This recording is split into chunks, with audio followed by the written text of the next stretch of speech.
Hey there, book club. Dan here from One Man Book Club with another cool sci-fi story for you. This is called Children of Ruin, which is book 2 or the sequel to Children of Time by Adrian Tchaikovsky. And I say sequel, it's not actually a sequel, it's just another book set in the same world.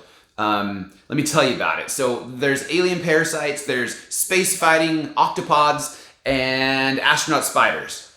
Holy cow, does that sound interesting to you? Hopefully it does. I guarantee you won't know anything you won't know what I'm talking about until after you read the book, but you're never going to hear the phrase, "We are going on an adventure the same way again." Okay, sorry, just getting a little excited about Children of Ruin.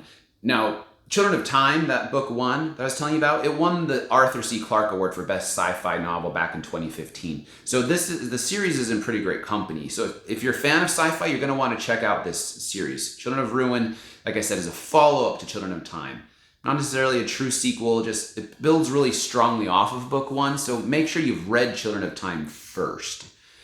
If you enjoyed that one, you're going to enjoy this too. Now, here's the setup. Future us are reaching for the stars. We're setting up terraforming stations around potential new colony planets, and we're developing viral tech that advances the evolution of species to help spread humanity far and wide.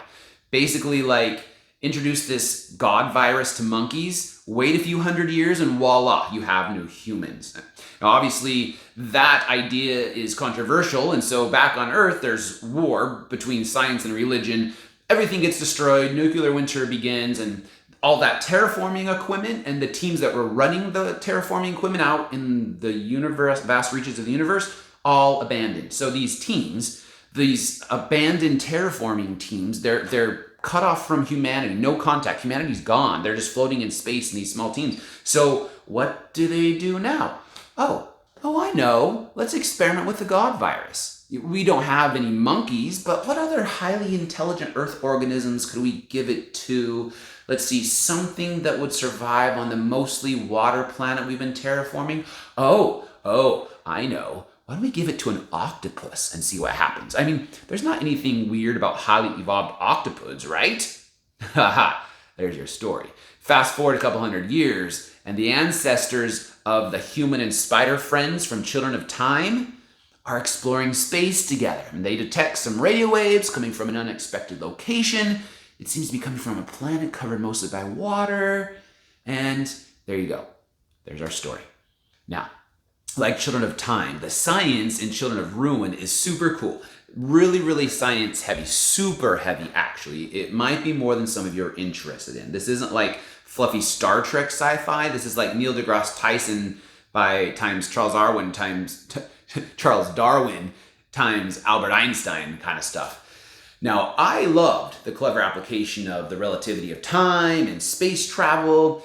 The evolution of the octopods into sentient beings was really, really cool.